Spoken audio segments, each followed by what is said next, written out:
శ్రీశైలం వెళ్ళినప్పుడు చుట్టుపక్కల ఏవైనా చూడాల్సిన ప్లేసెస్ ఉంటే చెప్పండి అని అడిగినప్పుడు మీలో చాలామంది అచ్చంపేట ఉమామహేశ్వర స్వామి టెంపుల్కి వెళ్ళండి అని చెప్పారు.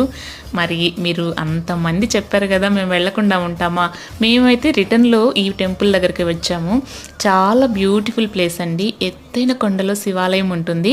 ఇంకా మేము వచ్చినప్పుడు బ్యూటీ ఏంటంటే సన్న తుంపర చిన్న చిన్న చినుకులు పడుతూ చాలా బ్యూటిఫుల్ వ్యూ, చాలా బాగున్నది. డైరెక్ట్గా చూస్తేనే చాలా బాగుంటుంది అనిపించింది. చుట్టుపక్కలంతా ఫారెస్టే అనమాట. పైన నుంచి కిందకు చూస్తే వ్యూ చాలా బాగున్నది. ఈ టెంపుల్లోనే ఇంకొక స్పెషల్ ప్లేస్ ఏంటంటే పాప వినాశనం గుండం. అక్కడి నుంచి కొన్ని ఎక్కువ మెట్లు పైకి ఎక్కి వెళ్ళాల్సి ఉంటుంది.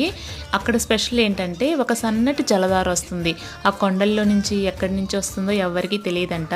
ఆ నీళ్లతో శివలింగానికి అర్చన చేస్తే పాప వినాశనం జరుగుతుంది అనేది ఒక నమ్మకం. శ్రీశైలంకి వెళ్ళినప్పుడు ఈ టెంపుల్ని మాత్రం మిస్ అవ్వకుండా విజిట్ చేయండి. అంతే, బాయ్.